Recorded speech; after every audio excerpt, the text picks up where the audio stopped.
காய்கறிகள் சாப்பிட்டா உடம்புக்கு நல்லதுன்னு எல்லாத்துக்குமே தெரியும். அதைத்தான் எல்லாரும் சாப்பிடவும் சொல்லியிருக்காங்க. ஆனா அதுலயும் ஒரு சில பேர் சொல்லுவாங்க, ஏப்பா இந்த காய்கறி ஏன்பா இப்படி சாப்பிட்டா, ஏப்பா காய்கறி எப்போ இப்படி சாப்பிட்டுக்கிட்டு அப்படின்னு சொல்லி நம்மகிட்ட நிறைய பேர் நிறைய விஷயங்கள் சொல்லி நம்ம கேள்விப்பட்டிருக்கோம். அதுல டாப் 5 கொஸ்டின்ஸ் எடுத்துட்டு வந்திருக்கேன் ப்ரோ. அதுல மித்து எது ஃபேக்ட் எதுன்னு எனக்கு சொல்லுங்க ப்ரோ.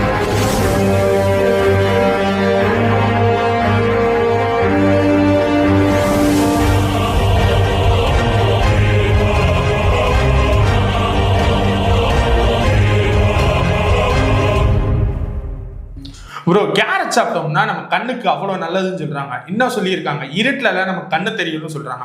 அதை விடலாம் சொல்லியிருக்காங்க கேரட் சாப்பிட்டா நம்ம கண்ணாடி போட்டுருந்தா கண்ணாடியை கலட்டிடலாம்னு சொல்லியிருக்காங்க. இது மித்தா இல்லை ஃபேக்டா ப்ரோ? இது மித்து ப்ரோ. சின்ன வயசுல இருந்து நம்ம கேரட் சாப்பிட்டா கண்ணு நல்லா தெரியும் சொல்லி தானே ப்ரோ வளர்த்துருக்காங்க. ஆமா, உண்மைதான். கேரட்ல வந்து வைட்டமின் ஏவோட ப்ரீக்ரஸரான பீட்டா கேரட்டின் இருக்கு. அது உண்மையிலேயே கண்ணுக்கு நல்லது. ஆனா இருட்டுல பார்வை தெரியும், அதே மாதிரி கண்ணாடி போட்டவங்க கண்ணாடி கலட்டிடலான்றதுலாம் மித்து தான். ஏன் மித்துன்னா, அந்த காலத்துல வந்து ரேடார் சிஸ்டம் வந்து ஒரு பெரிய ரேடாரா இருக்கும். அது ஒரே இடத்துல இருக்கிற மாதிரி இருக்கும். அந்த ரேடார் சிஸ்டம்னா என்ன ப்ரோ? ரேடார் சிஸ்டம்னா என்னன்னா, இருட்டுல வானத்துல ஏதாவது ஒரு விமானம் வருது அப்படின்னா அதை வந்து நம்ம தெரிஞ்சுக்கிறதுக்கு பயன்படுத்தக்கூடிய ஒரு விஷயம்தான். உதாரணத்துக்கு இப்ப இருட்டுல நீங்க நடந்து போயிட்டே இருக்கீங்க, உங்க முன்னாடி என்ன இருக்கு, ஒரு செவுரு இருக்கா, என்ன இருக்குன்னே தெரியல. அப்ப உங்க கையில பால் இருந்தா அந்த பாலை தூக்கி எறிகிறீங்க. இப்ப அந்த பால் எதிரில பட்டு திரும்ப வருதுன்னா உங்களுக்கு எதிரில ஏதோ இருக்கு அப்படின்னு தெரிஞ்சிடும். அதே சமயம் அது எவ்வளவு வேகமா திரும்பி வருதோ அதை வச்சு எவ்வளவு தூரத்துல அது இருக்க வாய்ப்பு இருக்கு அப்படின்றத நம்ம கண்டுபிடிச்சிடலாம். அந்த மாதிரி தான் ரேடாரை வச்சு நம்ம இருட்டுல மேல வரக்கூடிய விஷயங்களை ஈஸியா கண்டுபிடிச்சிட முடியும். அந்த ரேடார் இருந்தா அதுல இருந்து வெளியேறக்கூடிய சமிக்கைகள் அது எல்லா பக்கமும் போகும். இப்ப உதாரணத்துக்கு இந்த இடத்துல வந்து ஏர்கிராஃப்ட் வந்துட்டு இருக்கு அப்படின்னா அதுல அது பட்டு திரும்பி ரேடாருக்கு வரும்போது அந்த ரேடார் வந்து இந்த ஒரு விமானம் எந்த இடத்துல இருக்கு அப்படின்றத காட்டி கொடுத்துரும்.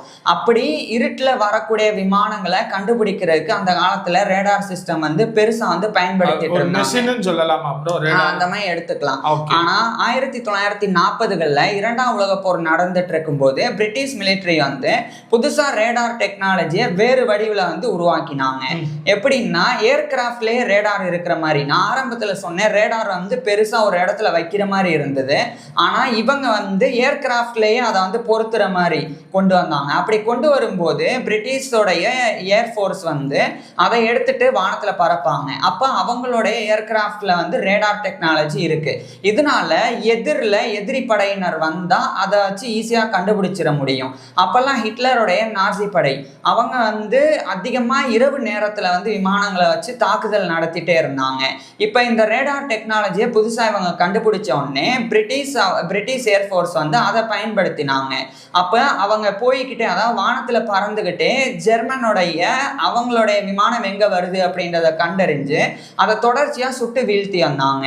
இப்ப பிரிட்டிஷுக்கே ஒரு விஷயம் தோணினது என்னன்னா, தொடர்ச்சியா நம்ம இந்த விஷயம் பண்ணிட்டே இருக்கும்போது அவங்களுக்கு சந்தேகம் வர வாய்ப்பு இருக்கு.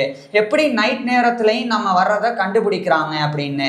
அப்படி அவங்களுக்கு சந்தேகம் வந்தா அவங்க வந்து எப்படியாவது ரகசியமாவது அவங்களுடைய இன்டெலிஜென்ஸ் அனுப்பியோ அல்லது வேறு விதமாவோ நம்மளுடைய விமானத்துல இருக்கக்கூடிய இந்த புதிய ரேடார் டெக்னாலஜியை கண்டுபிடிச்சிருவாங்க.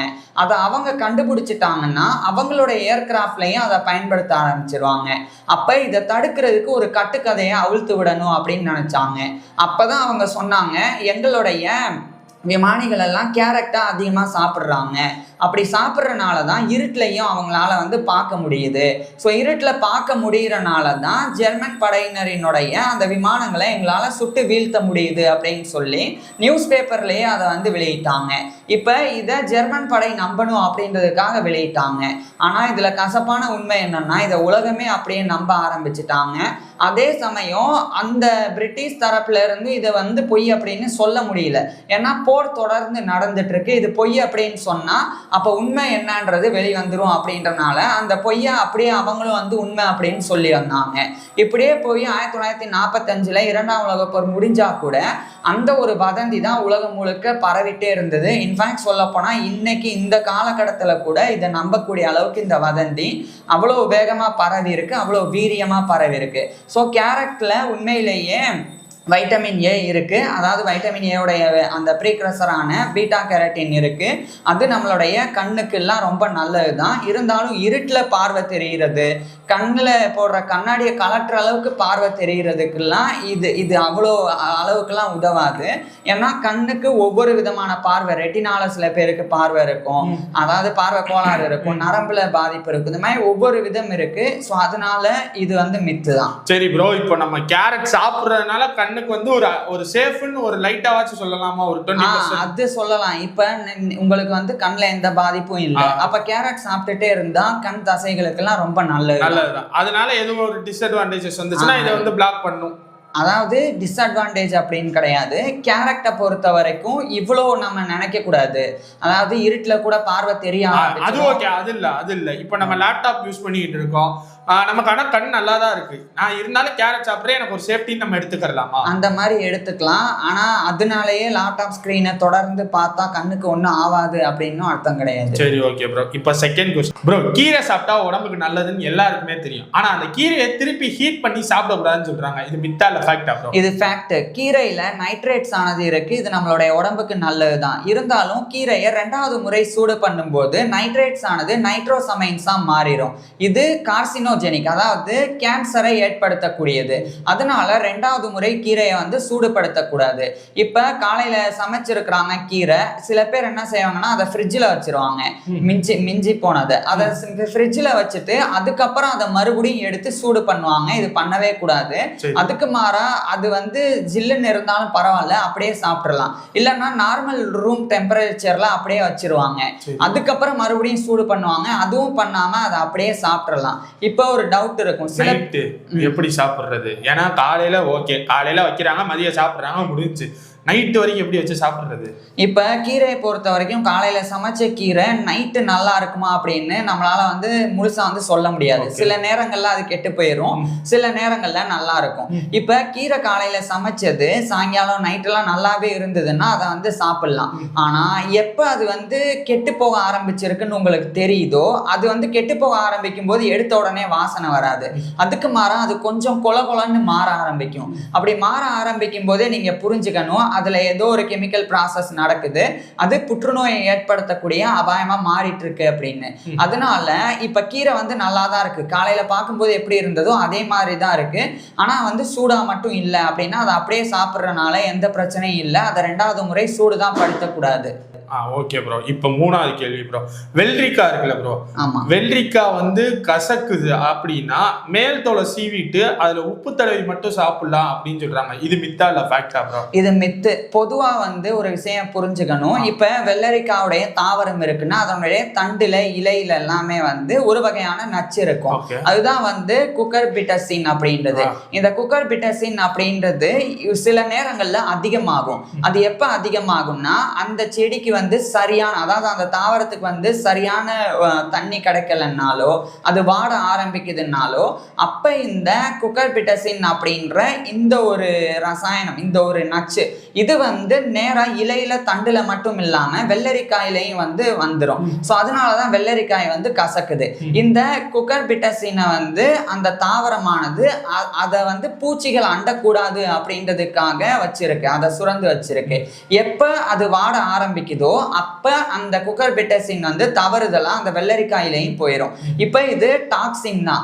அப்ப வெள்ளரிக்காயை வெட்டி நம்ம வந்து சுத்தப்படுத்தி அதுல உப்பு தடவி சாப்பிட்டா அதனுடைய கசப்பு தன்மை வேணா இல்லாம போகுமே ஒழிய இந்த குக்கர்பிட்டசின் அதனுடைய தன்மை முழு தீவிரம் வந்து முழுசா வந்து குறைஞ்சிருக்காது. அதனாலேயே நம்ம இதை சாப்பிட்டுட்டோம் அப்படின்னா ஸ்டமக் அப்செட் ஆகும், நமக்கு வாந்தி வர்றது இல்லைன்னா வயிற்றுப்போக்கு ஏற்படுற அளவுக்கு கூட போகும். அதனால ஒருவேளை வெள்ளரிக்காய் கசக்குது அப்படின்னா அதை தூக்கி போட்டுடலாம், நல்லா இருக்குன்னா மட்டும் சாப்பிடலாம். Okay bro. இப்போ அடுத்தது ப்ரோ, உருளைக்கிழங்கு சாப்பிட்டோம்னா நமக்கு உடம்பு வைக்கும், வெயிட் போடுன்னு சொல்றாங்க. இது மித்தா இல்ல ஃபேக்டா ப்ரோ? இது மித்து. உண்மையை சொல்ல போனா உருளைக்கிழங்க சாப்பிட்டா மறைமுகமா நம்மளுடைய உடல் எடை குறையும். எப்படின்னா உருளைக்கிழங்குல வந்து ஃபேட்டு கிடையாது, அது ஃபேட் ஃப்ரீ. இருந்தாலும் எந்த அளவுக்கு இருக்குன்னா 100 கிராம் உருளைக்கிழங்குல 0.1 கிராம்ல இருந்து 0.2 கிராம் அளவுக்கு தான் இருக்கு. இன்னும் புரியுற மாதிரி சொல்லணும்னா 1 கிலோ உருளைக்கிழங்குல வெறும் 1ல இருந்து 2 கிராம் அளவுக்கு தான் கொழுப்பே இருக்கு. இப்ப ஒரு நாளைக்கு மனிதர்கள் வந்து கிட்டத்தட்ட 40 60 இருந்து 70 கிராம் அளவுக்கு கொழுப்பு எடுத்துக்கலாம். 1 கிலோ உருளைக்கிழங்கு எடுத்துக்கிட்டாலே அதிகபட்சமே வெறும் 2 கிராம் கொழுப்பு தான் நம்மளுடைய உடம்புலயே ஏறும். அப்ப உருளைக்கிழங்க சாப்பிட்டா நம்மளுடைய உடல் எடை அதிகரிக்கும் அப்படின்றது மித்து. அது மட்டும் இல்லாம இன்னொரு முக்கியமான விஷயம் என்னன்னா, உருளைக்கிழங்குல பொட்டாசியம் இருக்கு, ஃபைபர்ஸ் இருக்கு, இதெல்லாம் நம்மளுடைய உடம்புக்கு ரொம்ப நல்லது. அது மட்டும் இல்லாம உருளைக்கிழங்க நம்ம சாப்பிட்டோம்னா மத்த எதையுமே அந்த அளவுக்கு நம்மளால சாப்பிட முடியாது, வயிறு நிறைஞ்ச மாதிரி இருக்கும், வயிறு ஒரு மாதிரி கம்முன்னு ஆயிரும். அதனாலயே நம்ம மத்த ஜங்க் ஃபுட்டை கூட சாப்பிடாம தவிர்க்க வாய்ப்பு இருக்கு. அப்ப உருளைக்கிழங்கு அதிகமா சாப்பிடும்போது மத்த விஷயங்களை நம்ம தவிர்க்கிறனாலேயே மறைமுகமா இது உடல் எடை குறைகிறதுக்கு உதவியா இருக்கும்.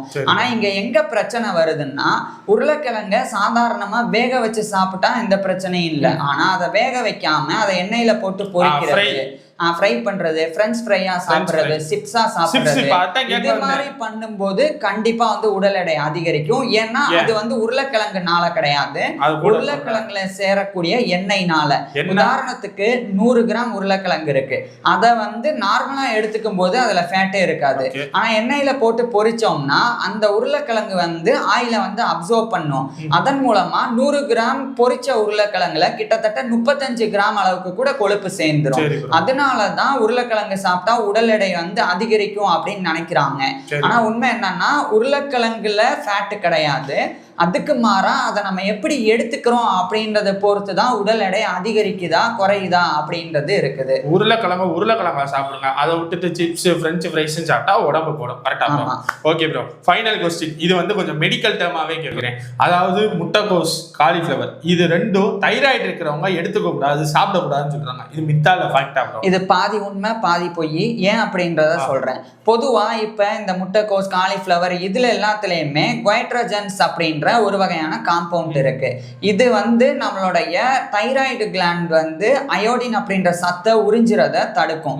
அதனால தைராய்டு கிளாண்ட்னால சரியா ஹார்மோன்ஸை சுரக்க முடியாது. அப்ப தைராய்டு கிளாண்ட் வீங்கிறது, இந்த தைராய்டு பிரச்சனை வருது. ஆனா இப்ப அதே முட்டைக்கோஸ், காலிஃபிளவர் சமைக்கும் போது இந்த குவைட்ரஜன்ஸ் அப்படின்ற காம்பவுண்ட் இல்லாம போயிடும், முழுசாவே இல்லாம போயிடும். அப்ப அதுல இந்த காம்பவுண்டே இல்லாதப்போ நம்ம முட்டைக்கோஸ், காலிஃபிளவர் எல்லாம் தாராளமா சாப்பிடலாம். அப்படி சாப்பிட்றனால தைராய்டு வந்தவங்களுக்கோ அல்லது தைராய்டு இல்லாம இது சாப்பிட்டா தைராய்டு வந்துருமோ அப்படின்னு பயப்படுறவங்களுக்கோ எந்த பிரச்சனையும் கிடையாது. அதே மாதிரி ஒருவேளை பயம் இருந்தா, இல்ல நான் ரொம்ப நாளா எடுக்கல, இனிமேலும் எடுக்காமலே இருக்கணும்னு நினைக்கிறேன்னா அது அவங்களுடைய தனிப்பட்ட விருப்பம். என்ன கேட்டா தைராய்டு உள்ளவங்க கூட முட்டைக்கோஸ், காலிஃபிளவரை நல்லா சமைச்சு நல்லா வதக்கி சாப்பிட்டா எந்த பிரச்சனையும் வராது. சரி, ஓகே. இந்த வீடியோல நீங்க வெஜ், இந்த அதாவது காய்கறிகள்ல இதெல்லாம் இப்படி சாப்பிடலாம் அப்படின்னு உங்களுக்கு ஒரு கட் அண்ட் கிளியரா தெரிஞ்சிருக்கும். உங்களுக்கு ஏதாச்சும் கொஸ்டின்ஸ் இருக்கும், ஏப்பா இந்த காய்கறி ஏன்பா கேட்காம விட்டேன்னா அதை கீழே கமெண்ட் பண்ணுங்க. இன்னும் சில பேர் கேட்கலாம், ஏப்பா காய்கறி கேட்ட கறிக்கு என்னன்னு, கறிக்கு ஏற்கனவே நம்ம வீடியோ போட்டிருக்கோம், அதுக்கான லிங்க்கும் கொடுக்குறோம். உங்களுக்கு வேற ஏதாச்சும் கொஸ்டின்ஸ் இருந்துச்சுன்னா கீழே கமெண்ட் பண்ணுங்க. அடுத்த வீடியோல பார்க்குறோம். தேங்க்யூ.